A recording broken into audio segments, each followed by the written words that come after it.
Hello mga idol, maraming salamat sa lahat ng mga sumuporta at nag-aantabay sa araw-araw. Mabuhay kayo hanggat gusto nyo. Makalipas ang ilang minuto na pagtatalakay sa loob ng Peace Guild, ay makikita natin na lumabas na si Myunghon sa guild nila ni Taekyung. At sa paglabas niya ay mayroon agad siyang tinawagan sa kanyang telepono at sinabi niya sa kanyang kausap na naging matagumpay niya daw na napapayag ang Peace Guild na makiisa sa gagawin nilang raid bukas ng 2:00 ng hapon. At tugon ng kausap ni Myunghon na ang bilis niya daw napapayag ang mga taga-Peace Guild. Sumagot si Myunghon na kaya niya daw napapayag ang mga taga-Peace Guild dahil gumamit daw siya ng isang magandang bitag sa mga ito. Wika niyang tanong kung kailan pa kaya makakaranas ang isang tulad nila na makapasok sa A-rank na gate. Sinabi rin niya noong una ay nagpakipot pa sila, pero bandang huli noong ginagarantiya niya daw na makakakuha sila ng mga item ay agad silang kumagit sa kanyang pain. Sinabi rin ni Myunghon sa kausap niya na isa lang daw ang dadalhin nilang team mula sa kanilang guild. Wika niyang tanong kung ang mga grupo ba na dadalhin nila sa raid bukas ay matitiyak niya na hindi magiging madaldal tungkol dito. Tumugon naman ang kausap ni Myunghon sa telepono kung siya ba ay walang tiwala sa kanya, sapagkat kinukuha niya lamang ang mga tao na marunong makinig sa kanyang mga alituntunin. Habang siya ay palapit sa kanyang Lamborghini, siya ay nagsalita sa kanyang kausap sa telepono na ito raw ang inaasahan niya sa isang team leader. Sinabi din niya na siya raw ay pupunta na ngayon sa office, kaya't inihayag niya sa kausap niya na ihanda ang listahan ng mga lalahok at ilagay ito sa kanyang mesa. Tinanong din ng kausap ni Myunghon sa kanya kung ano daw klaseng guild ang Peace Guild. Tugon naman ni Myunghon na mas mabuti pa daw ang kanilang guild kisa sa Peace Guild, at ang mga taga-Peace Guild daw ay mga walang kwenta at mga inutil. Sapagkat hindi man lang nakaayos ang mga ranggo nila sa kanilang guild, kung saan sila daw ay 5 lang sa Peace Guild. Sinabi ng kausap ni Myunghon na kung ganun daw, ay magiging madali na lang ang gagawin nila bukas. Galit na sinabi naman ni Myunghon kung ano daw ang pinagsasabi niya na madali. Dito ay kanyang pinaintindi sa kanyang Team 1 leader na si Dong Hyuk, na sila raw ay mag-ingat ng mabuti sa gagawin nila. Tinanong rin niya ang kanyang kausap kung ano kaya ang dahilan kung bakit ginagawa niya ang punyetang raid na ito sa hinayupak na gate sa ganito niyang edad. Pagkatapos, agaran na humingi ng paumanhin si Dong Hyuk sa kanyang bossing. Dito ay sinabi ni Myunghon na ngayon daw ay naintindihan na niya ang lahat, ay mas mabuti daw na bantayan na niya ang kanyang sinasabi sa susunod. Kaagad na tumugon si Dong Hyuk na ito raw ay kanyang naiintindihan, kung saan sinambit ni Myunghon na sila ay magkita na lang mamaya. Matapos nilang mag-usap, ay nagpatuloy si Myunghon sa pagdadrive ng kanyang Lamborghini, kung saan tinitigan niya ang kanyang gwapong mukha sa salamin. At habang siya ay kumakanta, kumuha siya ng lipstick upang lagyan ang kanyang bibig. Dahil ang tagal na din daw noong muli siya nakabalik sa mundo ng media o television. Kaya't wika niya na maghahanap muna siya ng hair salon para ipaayos na din ang kanyang buhok. Lumipat ang eksena sa apartment ni Taekyung, kung saan lumabas siya mula sa kanyang kwarto at nakikita niya na tuwang-tuwa si Jinho sa binabasa niyang artikulo tungkol kay Taekyung at Myunghon. Tinanong ni Taekyung kung yun na naman ba ang kanyang binabasa. Tumugon naman si Jinho ng tumatawa na syempre naman daw, at hindi siya magsasawang basahin ang artikulo tungkol sa kanila ni Myunghon. Kaagad na pumunta si Taekyung sa kanilang sofa para kunin ang kanyang itim na bag. Habang si Jinho naman ay natutuwa sa mga komento na kanyang binabasa sa internet. Sinabi ni Taekyung kay Jinho na ang mundo daw talaga ay puno ng mga baliw na tao. At habang paalis na si Taekyung, siya ay napaisip na mas mabuti na lang daw iyon kaysa sa mga malisyosong komento. Wika rin niya na ang sinasabi ng mga tao tungkol kay Myunghon ay hindi rin naman masama. Samantala, sumisigaw si Jinho kay Taekyung na huwag niya daw kalimutan na hingan siya ng autograph mula kay Myunghon. Galit na sumigaw si Taekyung na ito raw ay alam na niya, sapagkat naiinis na siya sa paulit-ulit niya na paalala sa kanya tungkol sa autograph. Wika pa niya na bumibingi na raw ang tenga niya sa kakarinig ng boses niya. Nanghihinayang naman si Jinho dahil kung naging isang hunter lang siya sana, ay malamang na makakasama rin niya si Myunghon sa mga raids. Pagkatapos nito, isinarado na ni Taekyung ang pinto ng kanilang apartment. Kung saan siya ay nasa labas at nagmumuni tungkol sa raid na kasama si Myunghon. Dito ay masayang iniisip ni Taekyung na hindi daw siya makapaniwala na makakasama niya sa unang raid niya sa A-rank na gate ang kanyang iniidolo noong kabataan niya. Tumatalon siyang nag-iisip na hindi niya lubos maisip na darating ang panahon na ito. Lumipat ang eksena kung saan nasa loob ng magarang sasakyan ang ka-guild ni Taekyang. Dito ay minamaneho ni Mr. Kim ang sasakyan kasama si Leader Choi Min-woo para sunduin si Taekyang. Sa likuran ng sinasakyan ay nandoon rin si Miss Song at si Hyuk-jun kasama nila. Nang pumasok si Taekyang, siya ay nagtanong kung hindi ba nagpalit sa pagiging B-rank na gate ang papasukan nilang A-rank na gate. Sinambit ni Leader Choi na ang gate raw na yon ay nanatili pa din sa A-rank na gate. Kaya't nababalisa na nagtataka na tinanong ni Taekyang ang lahat kung bakit silang lahat ay nanatili pa rin na kalmado. Wika pa ng bida kung mayroon ba silang kinain para maging kalmado ng ganito. Inihayag ni Miss Song kay Taekyang na nagawa na daw niya mag-raid ng A-rank na gates ng maraming beses kasama ang team leader nila noon sa Ares Guild. Kaagad namang naalala ni Taekyang na si Miss Song ay nanggaling sa Ares Guild kung saan isa ito sa pinakamalakas na guild. Tumugon rin si Master Kim na ilang beses na daw niya nakita ang gate na yun noong panahon ng dakilang digmaan, kaya't sawang-sawa na daw siya na makita ito. Sinabi din niya noong dati raw, ay nagkakaroon ng mga hukbo ng halimaw sa mga kalsada at mga grupo ng mga lumilipad na halimaw sa kalangitan. At doon ay namutla si Taekyang, iniisip ng bida na masyado daw nakakatakot ang panahong yon. Samantala, nagtataka si Taekyang kung bakit daw kaya nagtatrabaho si Master Kim bilang isang butler lang, at habang nagtataka si Taekyang kung siya lang ba ang nababalisa sa kanila. Kaya't lumingon siya sa likod at napansin si Hyuk-jun kaya tinanong niya ito kung siya ba ay ayos lang. Nagtanong si Hyuk-jun kung siya ba ang kausap niya, wika niya na siya raw ay ayos lang, dagdag pa niya na ilang beses na din daw siya nakapasok sa A-rank na gates. Pero ang mga sinabi ni Hyuk-jun na yon ay pawang mga kasinungalingan lang. Kung saan siya ay kitang-kita na kumakabog ang kanyang dibdib sa kaba, at sa sobrang kaba ay napasukan na si Hyuk-jun sa dala niyang supot.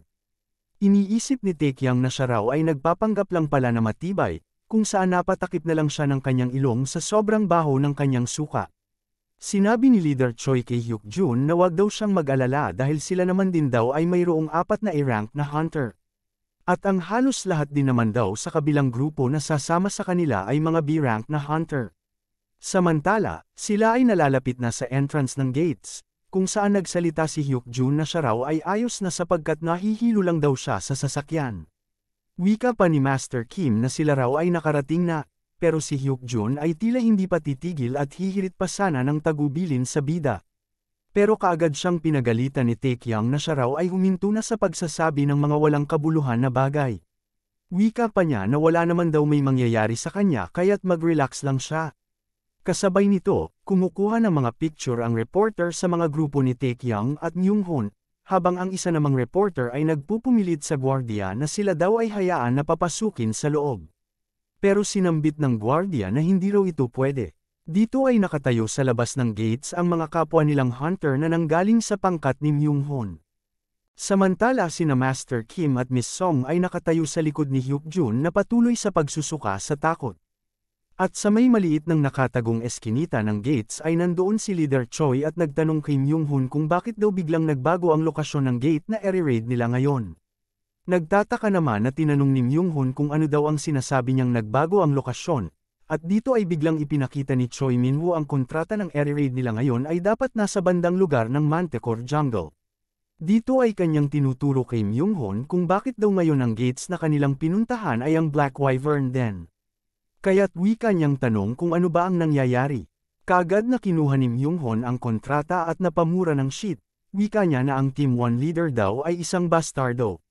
Sapagkat nagawa na niya daw kausapin ito na mag-ingat sa mga ganitong bagay.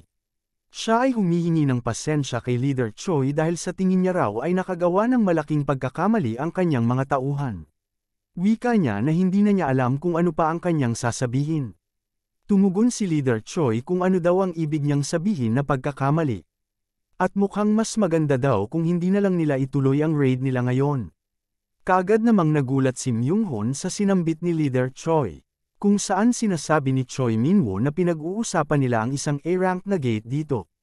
At kung sila daw ay walang tamang preparasyon sa gate na i-raid nila ay panigurado daw na baka magkaroon ng isang hindi inaasahan na aksidente.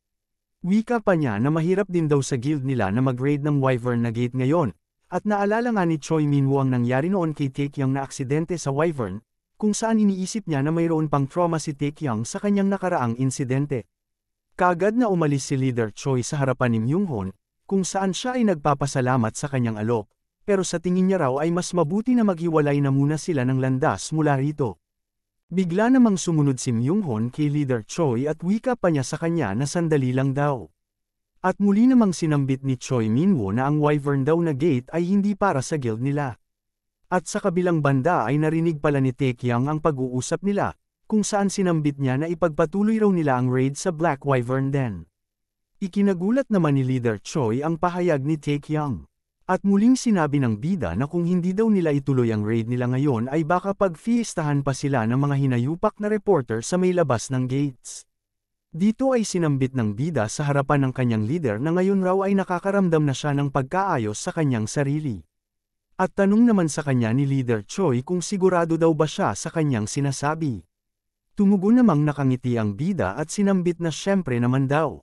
Pero ang totoong nasa isip ni Taekyung ay patuloy pa rin niyang pinapanaginipan ang parehong bangungot na iyon araw-araw.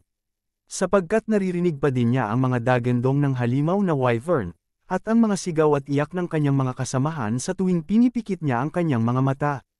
At iyon ay malinaw niya pa din daw naaalala kung paano pinaslang ng wyvern ang mga kasamahan niya noon, pati na din ang mga pangil na pumutol sa katawan ng mga kasamahan niya. Wika pa ng bida sa kanyang isip na sa tuwing naalala niya daw ang mga pangyayaring iyon, ay tila parang inaapakan siya nito sa kanyang katawan kung saan nakakaramdam siya agad ng pagkasakit ng ulo. Sinasabi ng bida sa kanyang sarili na kung hahayaan niya daw na magpatuloy ang trauma na iyon ay mas lalo lang siyang masasaktan habang ito ay tumatagal. Pero ngayon ay alam na ng bida na naiiba na siya kumpara dati, kung saan ngayon ay hindi na niya kailangang tumakbo pa sa mga bangungot na iyon.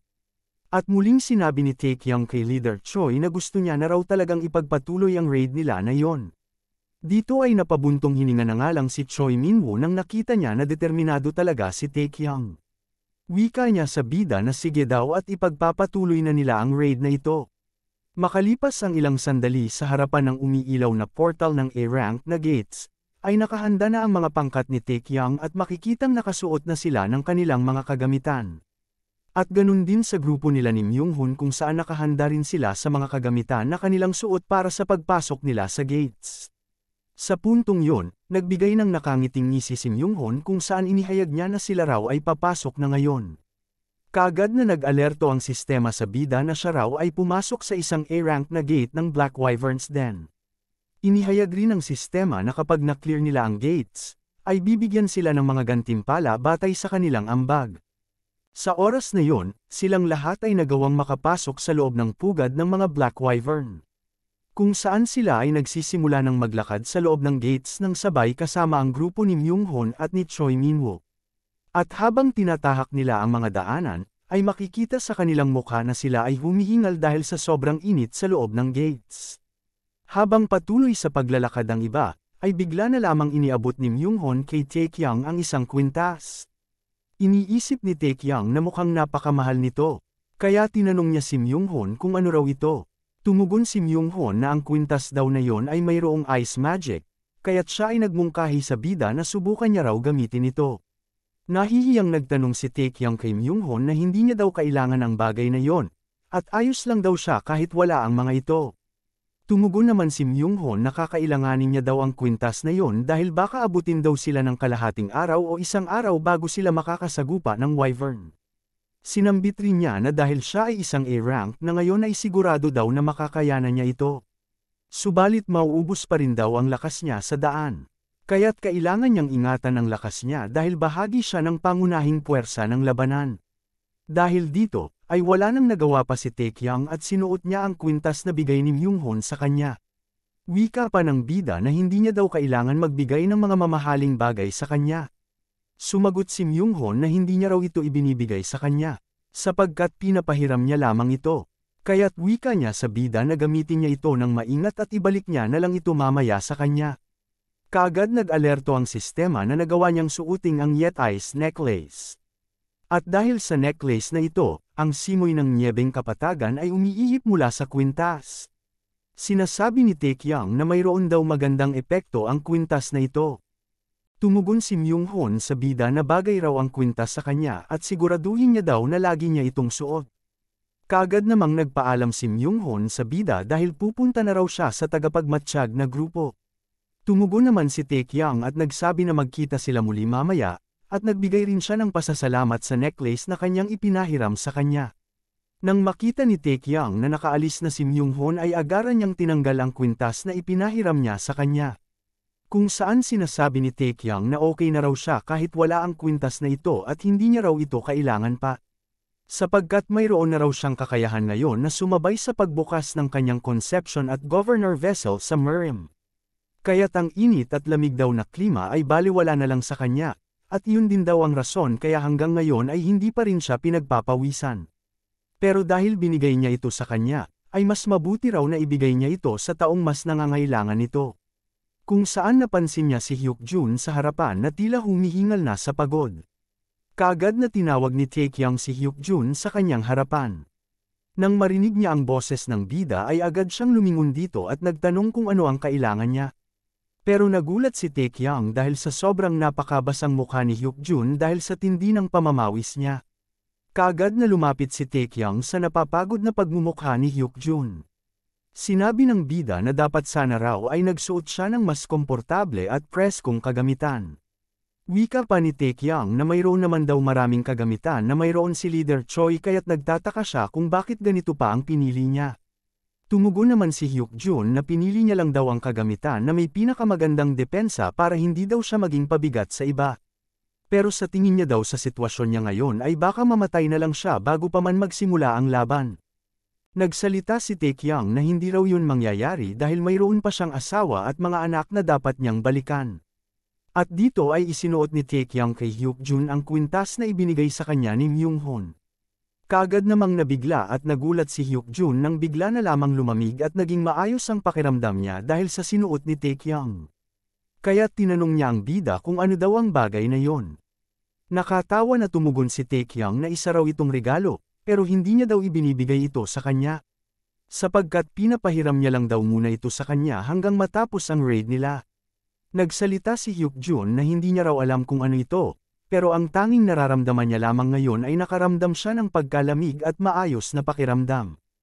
Ilang sandali, ay bigla na lamang napahinto sina Taekyang at Hyuk-jun dahil mayroon silang narinig na isang umuungol na wyvern sa himpapawid. Kung saan nagsisigawan ang mga Star Guild at tinuturo ito sa itaas na isa raw wyvern ang lumitaw sa harapan nila. Nagtataka namang iniisip ni Taekyang dahil napakasobrang bilis daw na may nagpakita agad na isang wyvern. Wika pa niya na dapat aabutin pa nga raw ito ng halos isang araw para makakita ng wyvern. Kaagad na sumigaw ng malakas ang wyvern at sumugod papunta sa mga pangkat nila ni Taekyang. Kaagad na sumigaw ang team leader ng Star Guild at nagpahayag na ang mga berdeng wyverns raw ay mga mahihina. Wika pa niya na pamwesto sila ayon sa kanilang pagsasanay at manatiling kalmado, dagdag pa niya na magsimula sila ng pag-atake gamit ang mga long-range na atake. Kaagad na gumamit ng pana ang mga archers para tirahin ang berdeng wyvern. Kasabay nito, tumulong rin ang mga magician sa pag-atake gamit ang kanilang mga mahika na tinatawag na lightning bolt at magic missile. Kung saan sinabayan rin ito ng mga archers gamit ang magic arrows nila. Mabilis namang lumipad ang halimaw at umiwas sa mga paparating nilang pag-atake.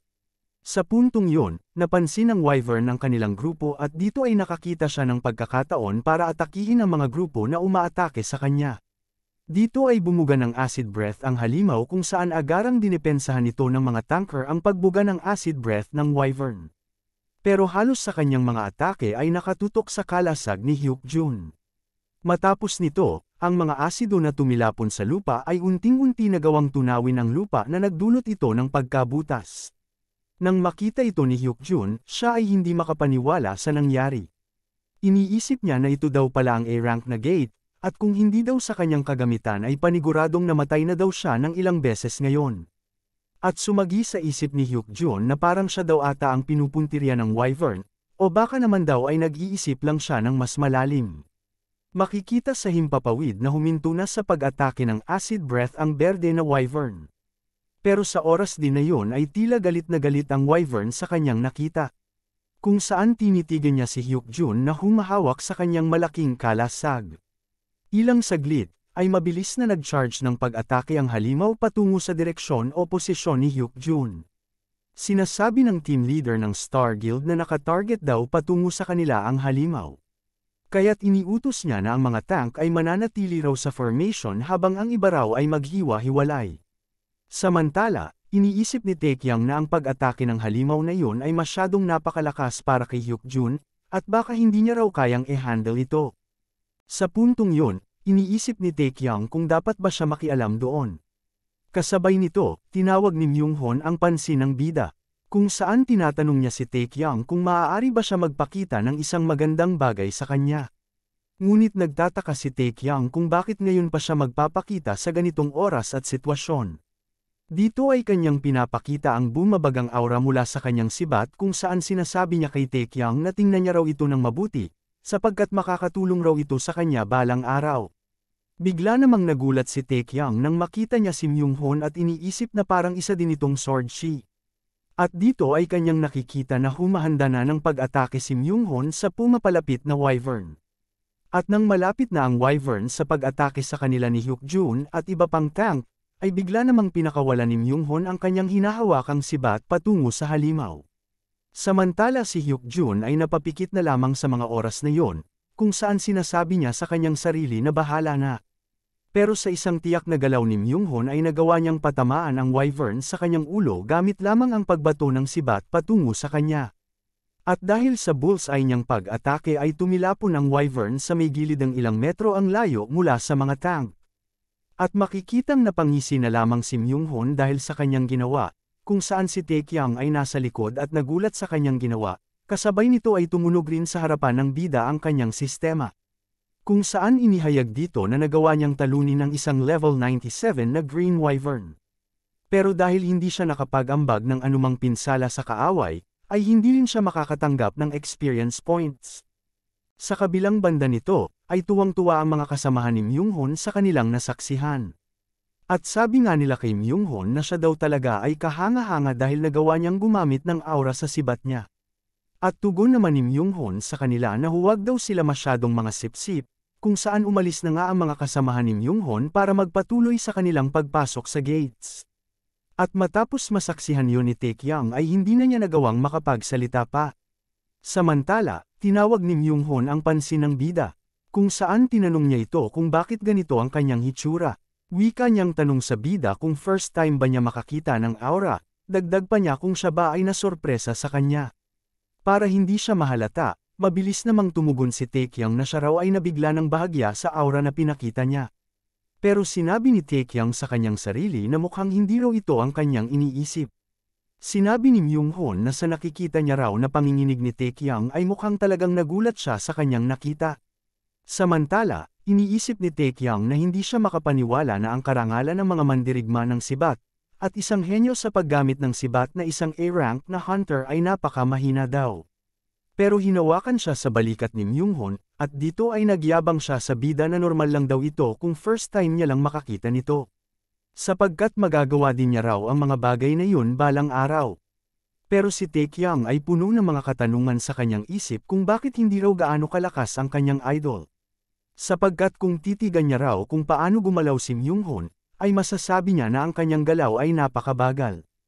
At mukhang ang tanging alam niya lang daw ay magpakitang gilas at magmukhang astig sa harap ng mga tao. Wika pa ni Taekyang na kahit daw sa paggamit ng kanyang aura ay hindi man lang maayos.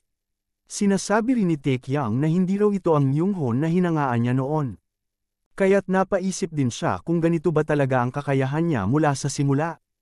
O baka naman daw hami na lang siya dahil masyado siyang tumigil ng matagal sa pagiging hunter.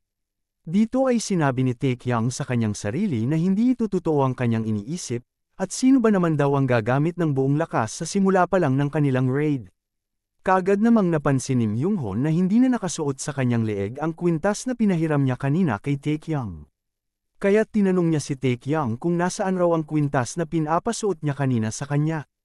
Tumugon naman si Taekyang na tinagaw niya daw yun sa kanyang bulsa dahil yun daw ay nagiging sagabal pag siya ay gumagalaw. Kaya't nagtanong ang bida sa kanya kung bakit niya daw natanong ito. Sa puntong yun, natahimik na lamang si Myunghon sa harap ng bida at nakatingin sa kanyang damit. Pagkatapos, tumalikod na si Myung-hon at inihayag kay Taekyang na wala naman daw, dahil tinanong niya lamang ito sapagkat hindi na niya nakita ito sa kanyang leeg. Kaya't sinambit niya sa bida na aalis daw siya muna para puntahan at tingnan kung maayos bang ginagawa ng iba ang paghiwa sa wyvern. At muli niyang pinaalala sa bida na siguraduhin niya lang daw na ingatan niya ang kwintas na yon, na tinugunan naman ng bida ng oo. Iniisip ni Taekyang kung ano ba naman ito, sapagkat hindi na niya dapat pinahiram sa kanya ang kwintas na yon kung magiging masela naman siya ng ganito. Kaya't napatanong na lang siya sa kanyang sarili kung napakamahal ba talaga ng kwintas na yon. Ilang sandali, ay mayroong panibagong tunog naman ng isang baboy ang narinig ni Taekyang. Kaagad namang napansin ni Myung-hon ang sinambit ng bida, kung saan siya ay lumingon sa kabila at ganun din kay Taekyang at napasabi na kung yun ba ay isang baboy talaga.